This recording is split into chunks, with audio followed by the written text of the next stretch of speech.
on est arrivé tellement loin dans la perte de repères et dans le dévoiement et dans l'inacceptable, dans l'immoral, que beaucoup de gens sont en recherche de sens, et reviennent à l'histoire, reviennent à la généalogie, à l'histoire de leur famille.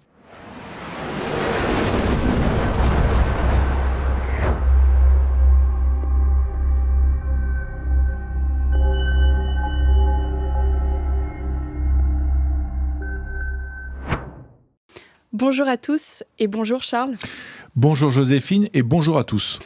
Pour commencer cette émission, est-ce que vous pourriez rappeler aux personnes qui nous écoutent pourquoi est-ce que c'est important de s'abonner sur YouTube ? C'est très important de s'abonner sur YouTube parce que nous avons besoin de ce soutien pour développer l'audience de la chaîne YouTube. Les conditions en ce moment sur les réseaux sociaux sont difficiles, en particulier pour les médias non mainstream, en particulier pour Omerta, pour une raison simple. Nous traitons de sujets qui fâchent, avec une vision de terrain qui est notre particularité, notre singularité. Et tout ça, évidemment, ça ne plaît pas aux réseaux sociaux, ça ne plaît pas aux algorithmes. Quand je dis les sujets qui fâchent, c'est évidemment en particulier l'Ukraine et la Russie, mais c'est aussi des sujets sociétaux importants, graves, comme le wokisme. Et ça aussi, quand vous traitez du wokisme sous un angle évidemment critique, c'est le moins qu'on puisse dire, eh bien, ça a pour conséquence de vous freiner dans les algorithmes, de vous freiner dans les moteurs de recherche. Et donc, comme nous sommes quasiment les seuls à traiter de ça, et les seuls de toute façon à traiter tous ces sujets, avec une vision de terrain, avec de l'investigation, de l'enquête, il faut absolument s'abonner à cette chaîne. C'est gratuit, ça prend 5 secondes. N'hésitez pas non plus à commenter, à liker cette vidéo, c'est aussi très important, ça joue dans l'algorithme. Et j'en profite pour ceux de nos auditeurs qui sont présents sur d'autres réseaux sociaux, comme Instagram, X, TikTok, eh bien d'aller cliquer sur les liens qui sont en description de cette vidéo pour s'abonner, parce qu'à chaque fois qu'on a un abonnement sur un réseau social, eh bien c'est une manière de nous faire progresser. Voilà, c'est absolument gratuit. Et donc, par avance, merci à tous, c'est très important. Est-ce qu'à la veille de Noël, vous pourriez nous rappeler le sens de cette fête ? Oui, c'est une fête qu'on aime bien chez Omerta et qui est très importante, bien qu'il n'y ait pas que des chrétiens dans l'équipe d'Omerta, mais tout le monde est très attaché à cette fête de Noël, parce que c'est une fête qui permet de prendre un peu de recul sur le cours des choses. Nous avons tous et toutes des années bien chargées, des emplois du temps bien chargés. Et il est important, c'est ce que permettent les fêtes de Noël, c'est de prendre un peu de recul pour dresser un petit bilan de l'année, de ce qu'on a fait de bien, des succès, mais aussi de ce qu'on a raté, peut-être aussi des erreurs qu'on a commises. Et donc c'est important. Et puis c'est important aussi parce que, et c'est un peu le drame des sociétés contemporaines, enfin en tout cas en Occident, c'est que nous sommes devenus des sociétés matérialistes, des sociétés consuméristes, où en fait, pour beaucoup, et heureusement pas pour tous, et d'ailleurs, chers auditeurs, vous faites partie des résistants à cette société de consommation et à ce matérialisme ambiant. Pour beaucoup, malheureusement, l'objectif dans la vie est devenu de consommer et de jouir, en fait. C'est un drame parce que d'ailleurs, dans toutes les classes sociales, dans toutes les sensibilités politiques, beaucoup de gens aujourd'hui, en fait, sont devenus des narcisses. Ils ne vivent que par leur image, ils ne vivent que par la manière dont ils peuvent consommer, la manière dont ils peuvent mettre en scène sur les réseaux sociaux ce qu'ils consomment. Ça touche en particulier, évidemment, les jeunes générations, y compris d'ailleurs très tôt, à partir de 10 ans, de 15 ans. Il y a ces réflexes qui, en fait, contribuent à, c'est une opinion personnelle, mais je vais la partager, à griller le cerveau et à griller l'âme. Et l'âme, d'ailleurs, c'est un terme qu'aujourd'hui, on s'intéresse au cerveau, à l'intelligence, etc., mais on prononce peu le mot âme. Et le mot âme, il est fondamental parce que, à côté de l'intelligence, de la beauté physique, etc., il y a ce fort intérieur qui est composé de l'être réel, en fait. Et beaucoup de gens aujourd'hui ont perdu leur âme, ou ont une âme qui est très peu développée. Pour avoir une âme développée, il faut être capable d'aller au-delà du matériel, au-delà de cette vision de narcisse qu'on peut avoir de soi, que la société nous pousse à avoir aujourd'hui. Et pour ça, il faut effectivement peut-être retrouver ou conserver ou développer une dimension spirituelle, être capable de se projeter au-delà de la vie, peut-être cultiver cette réflexion sur le sens de la vie, sur le bien et le mal, sur tout ça. C'est ce que les anciens avaient, parce que la société avant était structurée et les gens avaient un cadre. Il y avait le cadre de l'Église, il y avait le cadre spirituel. Dans d'autres religions, les gens étaient guidés, les gens étaient accompagnés, y compris les gens simples d'ailleurs. Et c'est ce qui faisait que les relations étaient... évidemment, il y avait des problèmes, mais les relations étaient plus simples. Les gens... il y avait la politesse, il y avait la courtoisie, il y avait la galanterie dans les rapports hommes-femmes.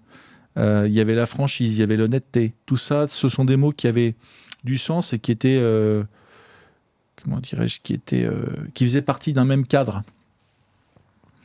Aujourd'hui, les conséquences de mai 68, c'est que pour beaucoup de gens ont rejeté cet héritage spirituel, cet héritage culturel, et se retrouvent, ou leurs enfants se retrouvent par ricochet, parce qu'on paye aussi, on est aussi le résultat de l'éducation qu'on reçoit. Quand l'éducation n'est pas très bonne ou qu'il y a des problèmes, on peut évidemment relever les choses et redresser la barre, mais beaucoup le payent aussi. Donc on a beaucoup d'individus qui aujourd'hui sont perdus, sont même décérébrés, et considèrent que ce qui avant était considéré comme le mal, en fait, quelque part, reprennent ses valeurs en expliquant en relativisant, en expliquant qu'on a tout à fait le droit de faire le mal, et que cela relève de la liberté individuelle, et que tout ça est très inquiétant. Donc ces fêtes de Noël, ça redonne du sens, y compris d'ailleurs, ça permet de faire revenir beaucoup de gens qui, je le disais, sont un peu perdus, sans repère.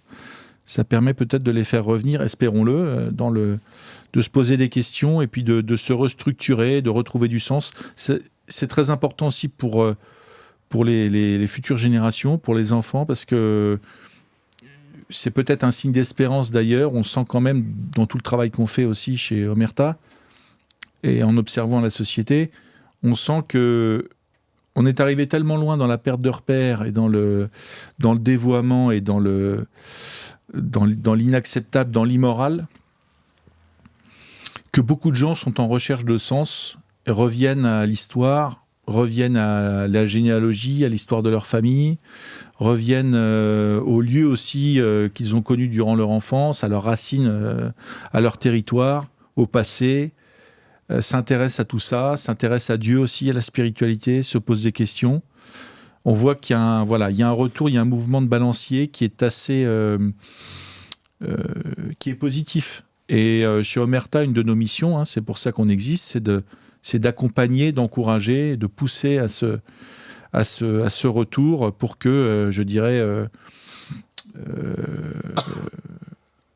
la société devienne meilleure, la France se retrouve, devienne plus forte, l'Europe aussi, et puis que les gens en général, peu importe d'ailleurs d'où on vient, qui sont nos parents, ce qu'on a fait, etc., on a tous la possibilité de s'améliorer, de progresser, de faire le bien, à condition que on soit dans les bonnes conditions, qu'on soit peut-être accompagné, et puis qu'on ait cette réflexion qui est la base, en fait, pour pouvoir changer, de s'améliorer. Et pour répondre à ta question, les fêtes de Noël permettent tout particulièrement cette démarche. Voilà. Donc Noël est très important pour Omerta, et Et j'en profite à quelques heures de Noël pour vous souhaiter déjà, une première fois, un joyeux Noël. Et justement, cette quête de sens et de retour à la spiritualité que vous venez d'évoquer, c'est traité assez souvent dans les documentaires Omerta.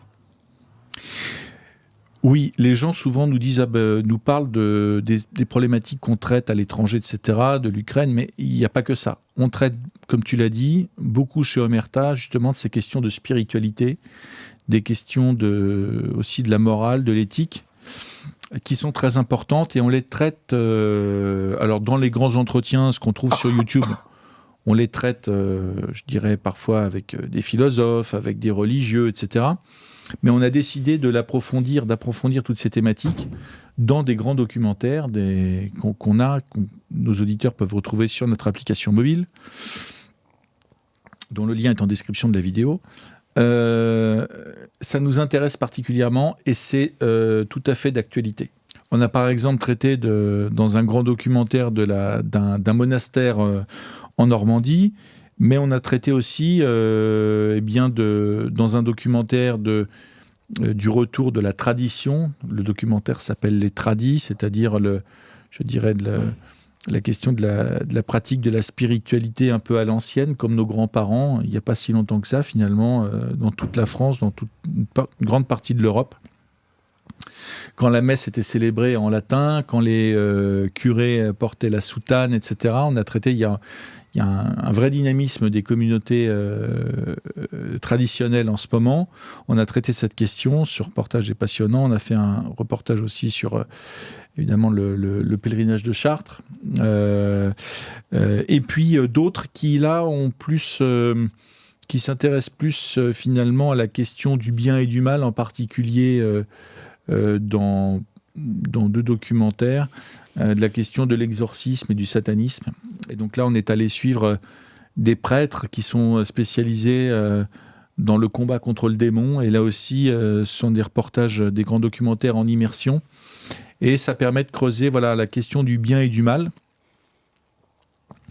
Et au-delà de ça, puisque tout ça est lié aussi en prolongement finalement avec l'éthique et la morale, on a aussi souhaité développer, toujours dans ces thématiques sociétales très fortes, qui sont souvent des tabous dans les médias mainstream, y compris d'ailleurs aussi dans le non-mainstream, des questions de pédocriminalité, de pédophilie, via plusieurs reportages sur la prostitution des moins de 18 ans, sur la prostitution en ligne, sur les plateformes Internet, et puis aussi de la question une prostitution qui se développe dans un documentaire qu'on a appelé Sugar Baby, donc avec des jeunes filles qui effectivement,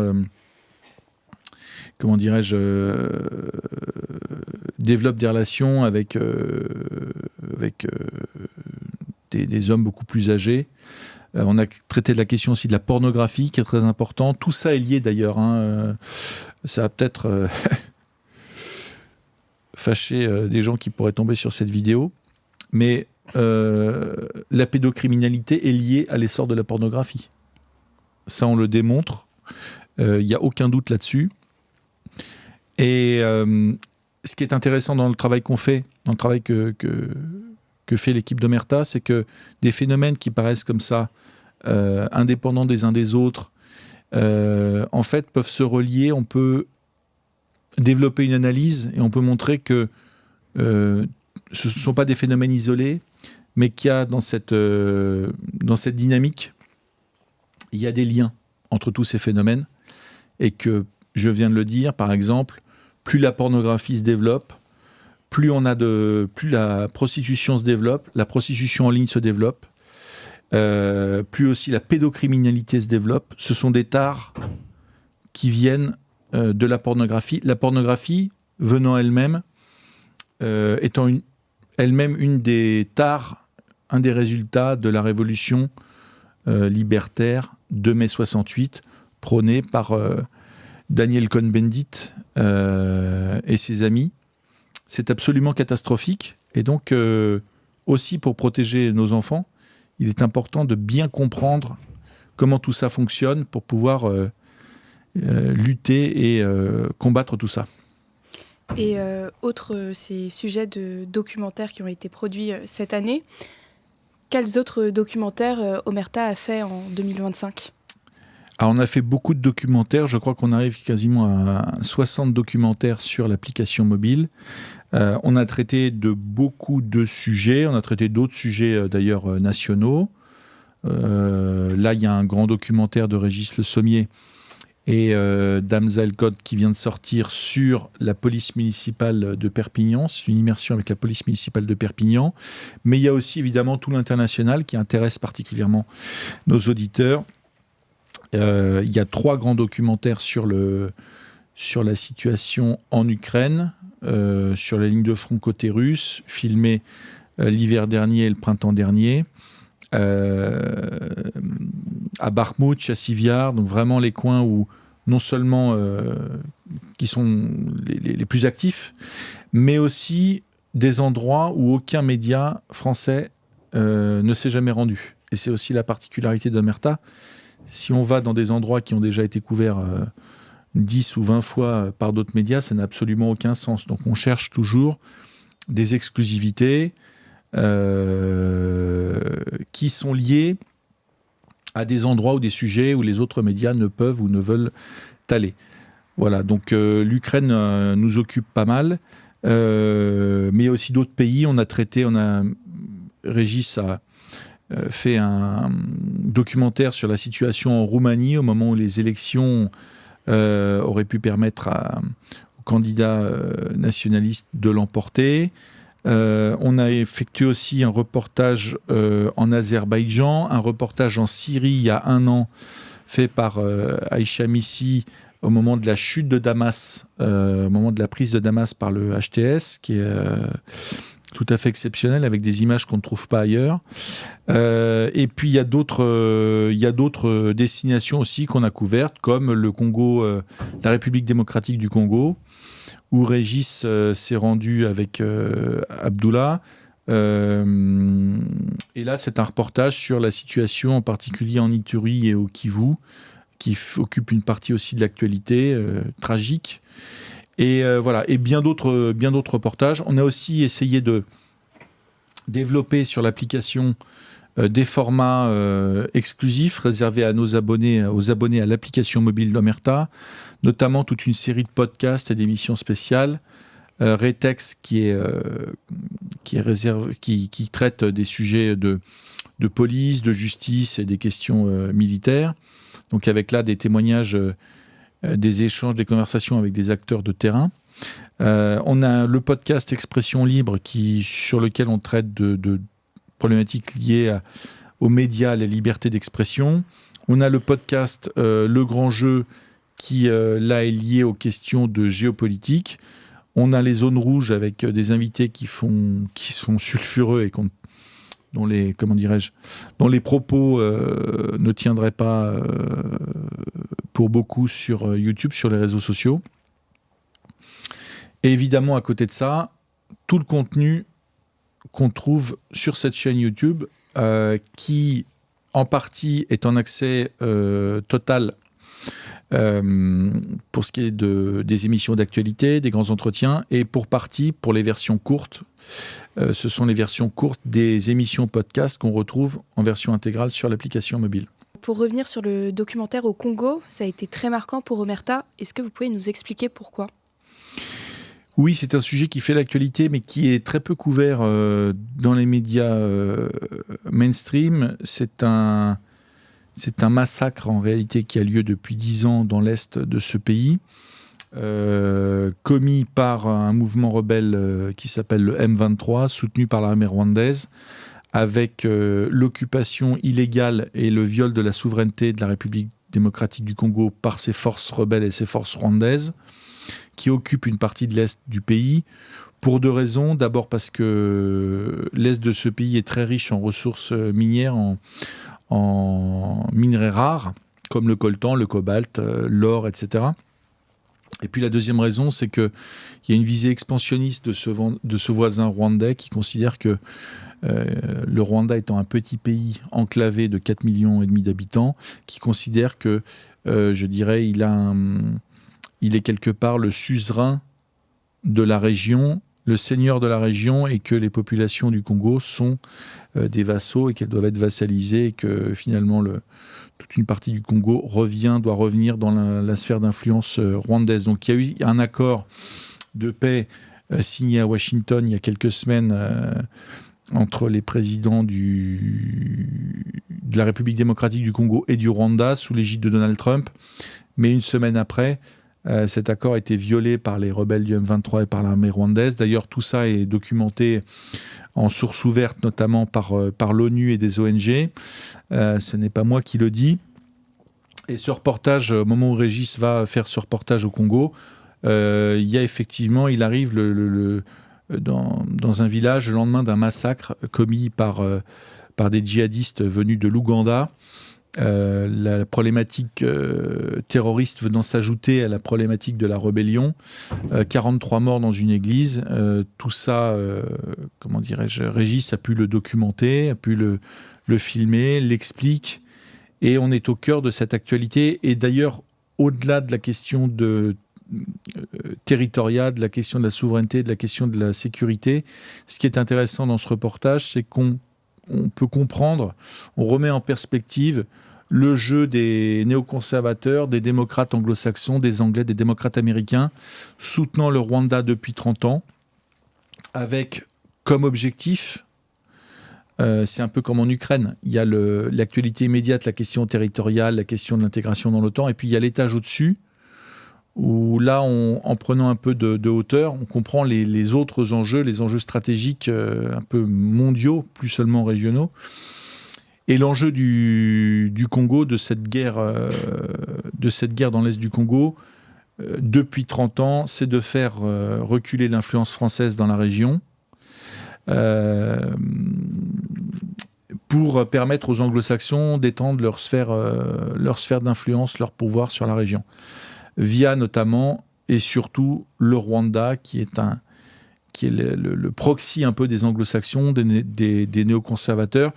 On peut aussi regarder, tout ça aussi est en source ouverte, qui sont les communicants, les lobbyistes du Rwanda depuis 30 ans. On retrouve toujours les mêmes acteurs, notamment en France, Bernard-Henri Lévy, Bernard Kouchner et tous les autres.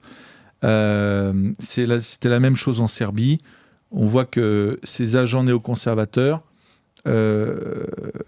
comment dirais-je, ont des objectifs. L'Ukraine est un objectif. Le Kosovo, la Serbie était un objectif.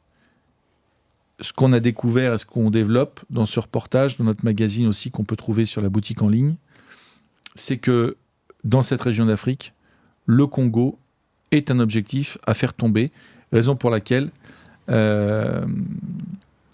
soutenu par ses amis de longue date, le Rwanda et le M23 continuent leur guerre d'agression et des massacres qui concernent souvent des femmes. Il y a des milliers de cas de viol de femmes dans l'est de la République démocratique du Congo, des massacres d'enfants, d'hommes, de vieillards.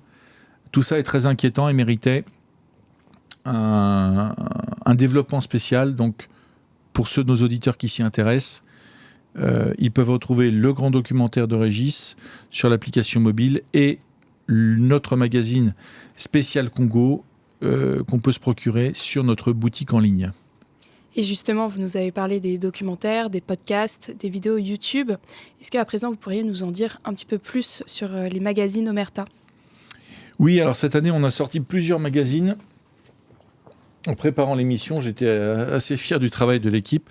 Alors, vous allez comprendre l'intérêt de soutenir Omerta, c'est que vous ne trouverez ces magazines nulle part ailleurs. En kiosque, il est impossible de trouver l'équivalent. Donc, il y a tout juste un an, on sortait le magazine Anti-Woke, avec une très belle couverture avec Christine Kelly, Sonia Mabrouk et Béatrice Rosen. Un numéro jamais réalisé. Ensuite, nous avions un excellent hors-série sur l'Ukraine, la guerre sans fin, qui nous a donné raison. Alors c'est une grande fierté d'Omerta, c'est-à-dire que sur l'Ukraine, on ne se trompe, j'allais dire qu'elle est quasiment jamais. Je vais rester...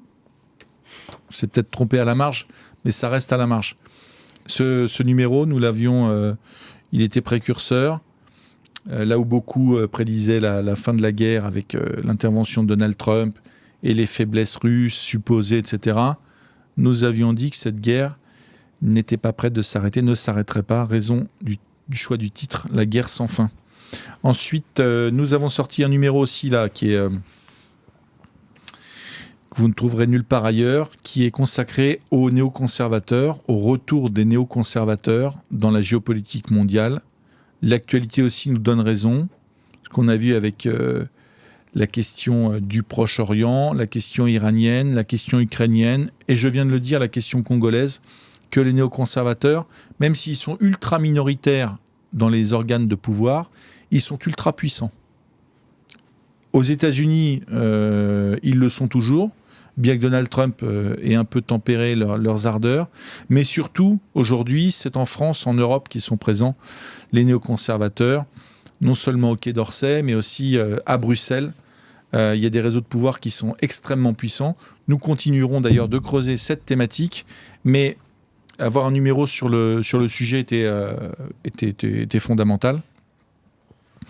Le numéro sur le Congo, dont je viens de vous parler il y a un instant, qui est très important. Et puis, le numéro qui arrive, qui n'est pas encore en kiosque, mais vous pouvez retrouver dès à présent en précommande sur notre site internet www.omertamedia.fr. Le lien est en description de la vidéo.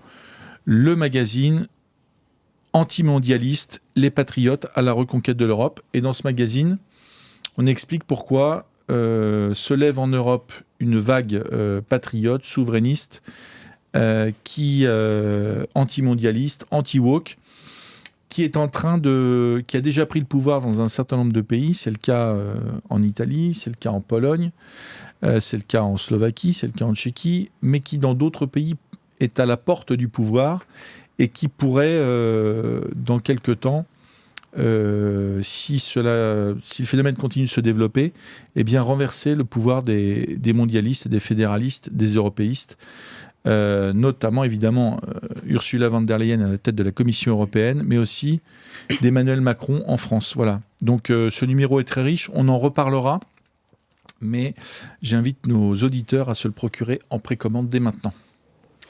Et pour conclure cette vidéo, Charles, qu'est-ce que vous souhaitez pour Omerta en 2026 ? Alors en 2026, nous allons continuer notre développement, nous allons continuer de développer nos émissions. Le rythme ne va pas ralentir. On va essayer de vous proposer aussi de nouveaux formats. Et surtout, puisque c'est le cœur du travail d'Omerta, de nouvelles thématiques pour nos magazines, des thématiques qui vous intéressent, des thématiques aussi de nouveaux documentaires.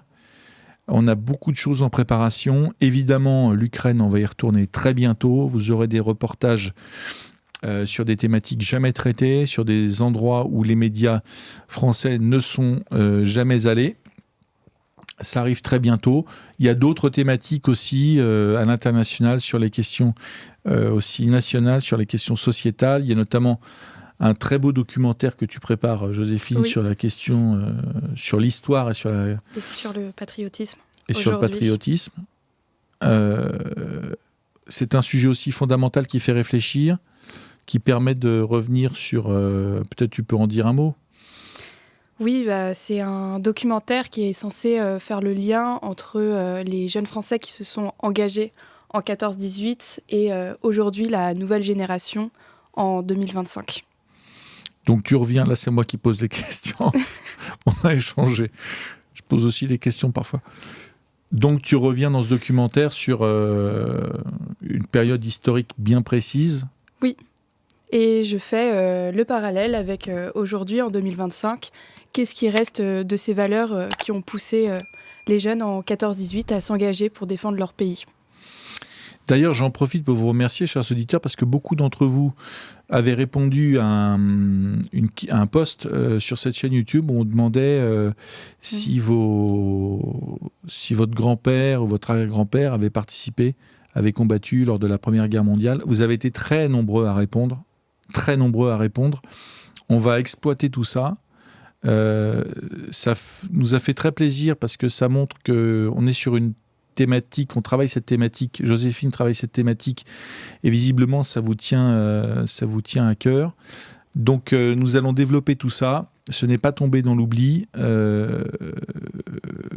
Vos messages ont été vraiment formidables. Je ne m'attendais pas du tout à ça. Très nombreux, très forts, très intenses. Vous avez, pour beaucoup d'entre vous, nommé, en donnant des détails, vos anciens. Ça fait très plaisir. Tout ça ne va pas tomber dans l'oubli. On va l'exploiter en particulier via ce documentaire que tu nous prépares pour la rentrée. C'est ça. Voilà. Donc beaucoup d'autres choses. De toute façon, on va se retrouver très bientôt pour parler de la suite. Mais chaque année chez Omerta est meilleure. On en fait plus. On monte en qualité, on monte en quantité, avec toujours une équipe réduite, mais qui peut fonctionner grâce à votre soutien, à vos encouragements et à vos idées aussi. Je l'ai dit récemment, mais je le répète, par message, envoyez-nous vos idées de magazines, d'entretiens, de podcasts, de documentaires, de reportages. Tout ça est très précieux. Nous ne pouvons pas tout traiter, mais en tout cas, nous pourrons certainement trouver de très bonnes idées, d'excellentes idées dans tout ce que vous nous enverrez. Donc n'hésitez pas, il faut que ce soit... on va développer aussi l'interaction entre vous et nous. Donc, sans attendre le prochain direct, vous pouvez nous écrire et nous envoyer toutes vos idées, toutes vos suggestions. Merci Charles. Merci Joséphine. Merci à tous. Nous vous souhaitons, toute l'équipe d'Omerta vous souhaite un très joyeux Noël. Profitez-en pour vous reposer, profitez des instants en famille. Pour ceux qui travaillent, bon courage. Et en tout cas, vous pouvez compter sur nous. Omerta, c'est une grande famille. Et donc, comme on le ferait avec ses proches, comme on pourra le faire certainement ce soir et demain, nous vous souhaitons un très joyeux Noël. Joyeux Noël.